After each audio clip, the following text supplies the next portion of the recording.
इस वीडियो में मैं आपको सिखाऊंगा ईयर्स को ड्रॉ करना। हम ईयर्स की स्ट्रक्चर को समझेंगे और उस स्ट्रक्चर को आसान शेप्स की हेल्प से ड्रॉ करना सीखेंगे। तो सबसे पहले समझते हैं कानों की स्ट्रक्चर को। सबसे पहली बात जिस पे आपको ध्यान देना है वो है कि हमारे कान हमारे फेस के साथ वर्टिकली बिल्कुल सीधी लाइन मतलब 90 डिग्री के एंगल पे नहीं जुड़े होते, बल्कि इस तरह से थोड़ा पीछे की तरफ झुके हुए एंगल पे जुड़े होते हैं। हालांकि सामने से देखने पे ये पता नहीं चलता, बट साइड से ड्रॉ करते टाइम हमें इस बात का हमेशा ध्यान रखना है। अब बात करते हैं कानों की शेप के बारे में। कानों की शेप को आप सर्कल्स की हेल्प से बड़ी आसानी से समझ सकते हो। अगर आप कान की शेप को ध्यान से देखो तो आप इसमें दो सर्कल्स को इमेजिन कर सकते हो, एक बड़ा सर्कल ऊपर की तरफ और एक छोटा सर्कल नीचे की तरफ। इन सर्कल्स का साइज और इनके बीच की दूरी कान की लंबाई और चौड़ाई पे डिपेंड करती है। अगर किसी का कान ज्यादा चौड़ा होगा तो इन सर्कल्स का साइज थोड़ा बड़ा होगा। अगर किसी का कान ज्यादा लंबा होगा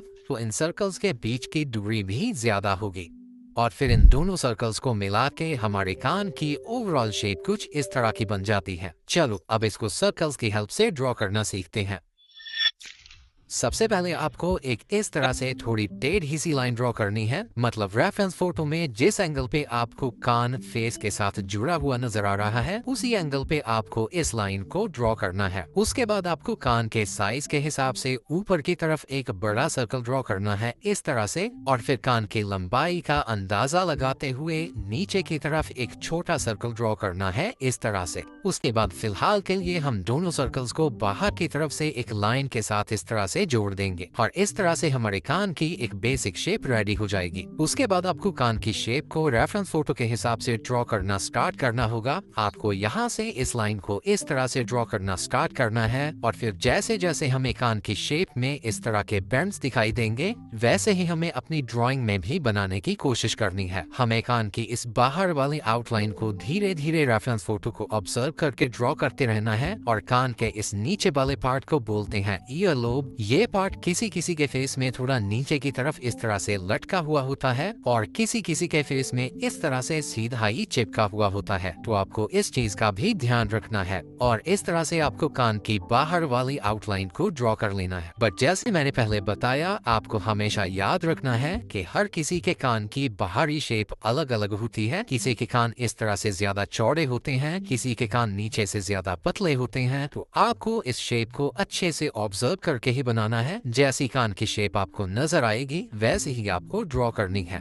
और अब बारी आती है ईयर के अलग अलग पार्ट्स को ड्रॉ करने की। तो सबसे पहले हम ईयर के इस पार्ट को ड्रॉ करेंगे। ये जो मोटी सी बाउंड्री आप देख रहे हो इसको बोलते हैं हीलिक्स, और ये पार्ट ज्यादातर पूरे कान की जो लंबाई होती है उसके लगभग आधे हिस्से से स्टार्ट होता है। तो हम भी इसको यहाँ से ड्रॉ करना स्टार्ट करेंगे इस तरह से। ये लाइन बिल्कुल स्मूथ नहीं है, मतलब इसमें छोटे छोटे बेंड्स हैं, तो आपको इनको ऐसे ही बनाना है। जैसे कि यहाँ पे थोड़ा सा कॉर्नर के जैसा है, तो हम इसको ऐसे ही ड्रॉ करेंगे। और ओवरऑल भी ये पार्ट इस तरफ से और ऊपर से थोड़ा मोटा होता है, जबकि इस तरफ आते आते काफी पतला हो जाता है। इस तरफ भी हमें यहाँ पे एक कॉर्नर नजर आ रहा है, तो हम इसको ऐसे ही ड्रॉ करेंगे। और फिर इस तरफ इस लाइन को मैं यहाँ तक ड्रॉ कर दूंगा जहाँ तक हमें ये नजर आ रही है। उसके बाद हमें ड्रॉ करना है इस हिस्से को। इस हिस्से को बोलते हैं ट्रिगर्स। बट इसको ड्रॉ करना स्टार्ट करने से पहले हम इस ऊपर वाले पार्ट मतलब हीलिक्स की मोटाई को दिखाने के लिए इसकी सेकेंड लाइन को ड्रॉ करेंगे इस तरह से। इसको आप पहले भी ड्रॉ कर सकते हो, बट पहले मैं भूल गया था, तो अभी इसको मैं इस तरह से ड्रॉ कर दूंगा। तो अब हम ड्रॉ करना स्टार्ट करेंगे इस पार्ट को। ये ऊपर वाले हीलिक्स के पार्ट के साथ जुड़ा होता है, तो हम इसको वहीं से ड्रॉ करना स्टार्ट करेंगे इस तरह से। और फिर हमें इसकी जैसी शेप रेफरेंस फोटो में दिखाई दे रही है वैसी ही अपनी ड्रॉइंग में बनाने की कोशिश करेंगे। इसको नीचे की तरफ घुमा के फिर से ऊपर की तरफ ले जाना होता है, जिससे यहाँ एक खड्डा सा बन जाता है जो हमारे कान में एक खाली सी जगह होती है जहाँ हम ईयरफोन को भी फंसा लेते हैं, और इस खड्डे को बोलते हैं ईयर नॉच। और इसके बाद हमें इस पार्ट को ड्रॉ करना है। ये जो एक कोना सा बाहर की तरफ निकला हुआ है इसको बोलते हैं एंटीट्रिगस। तो हम इसको भी इस तरह से ड्रॉ कर लेंगे, और ये तीनों ही पार्ट्स कान के नीचे वाले हिस्से में होते हैं। इसके बाद बारी आती है इस पार्ट की।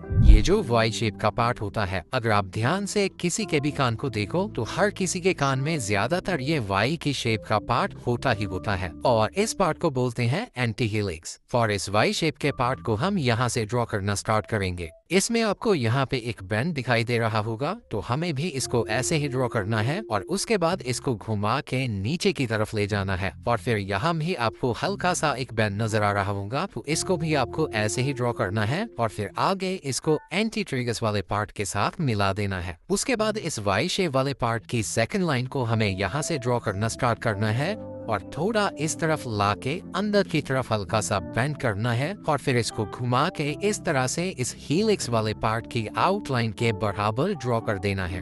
उसके बाद इस वाई शेप की ऊपर वाली जो दो लाइंस होती हैं, उनमें से ये लाइन हमें पतली दिखाई दे रही है और ये थोड़ी मोटी, तो हम इनको ड्रॉ भी ऐसे ही करेंगे इस तरह से। और लास्ट में इस एंटी ट्रिगर्स वाले पार्ट के मोटाई को दिखाने के लिए यहाँ भी हल्की सी आउटलाइन को ड्रॉ कर देंगे। तो ये तो हो गई ईयर की complete outline drawing. And I know जब मैं आंख, नाक, कान के अलग अलग पार्ट्स के नाम बता के आपको ड्रॉ करना सिखाता हूँ, तो हाँ में से बहुत सारे दोस्तों को लगने लगता है कि मैं साइंस पढ़ाने लग गया हूँ, बट बिलीव मी, इन सारे पार्ट्स के बारे में पता होना बहुत जरूरी है। अगर आपको इन पार्ट्स के बारे में पता होगा तो आपको ड्रॉ करते टाइम भी इनकी शेप याद रहेगी और आप उनको आसानी से ड्रॉ करके पूरे आंख, नाक या कान की स्ट्रक्चर को ड्रॉ कर पाओगे।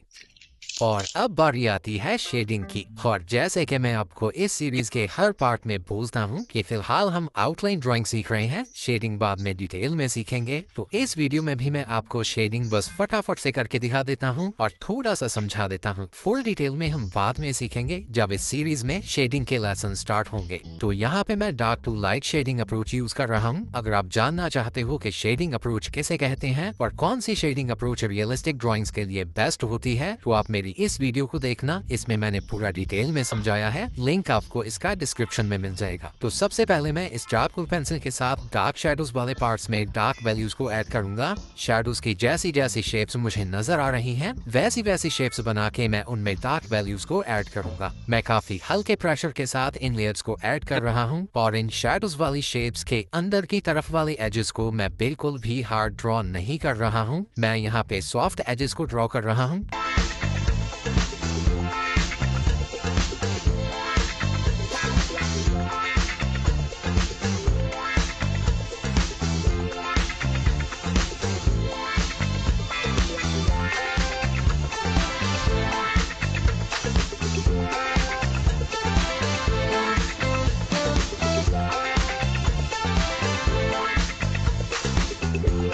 डार्क वैल्यूज को ऐड करने के बाद अब मैं बाकी के सारे हिस्सों में लाइट वैल्यूज की एक बेस लेयर ऐड कर दूंगा। इसके लिए मैं यहाँ पे 2B ग्रेड की पेंसिल यूज कर रहा हूँ और मैं बहुत हल्के प्रेशर के साथ पूरे ईयर में हर जगह इक्वली डार्क लेयर बनाने की कोशिश कर रहा हूँ।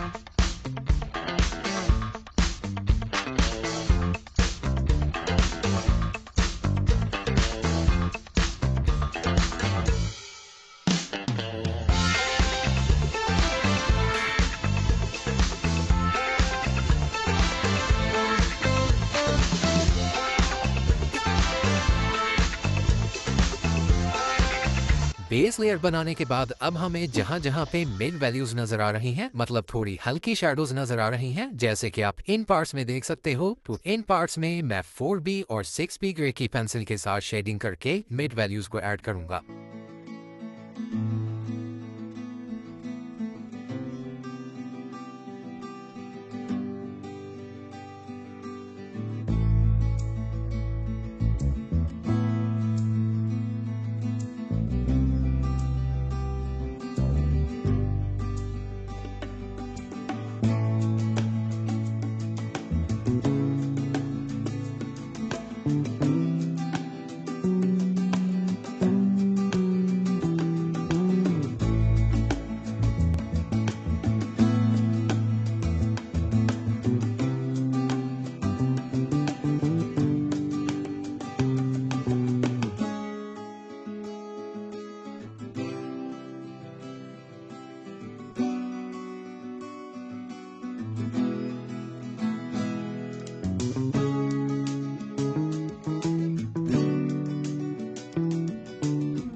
और अलग अलग पेंसिल्स के साथ लेयर्स ऐड करने के बाद अब मैं इस ब्रश के साथ इन लेयर्स को ब्लेंड कर दूंगा।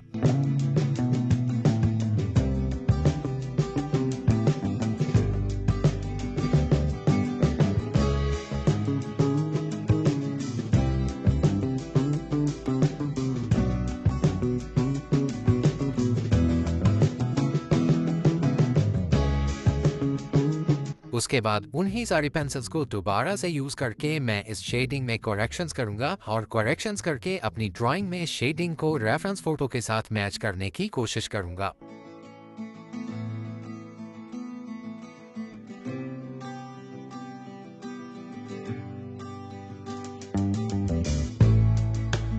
और लास्ट में नी डेविल इरेजर के साथ इस तरह से जहां जहां पे हाईलाइट्स मतलब ये लाइट की शाइन दिखाई दे रही है उसको बनाने की कोशिश करूंगा इस तरह से इरेज करके।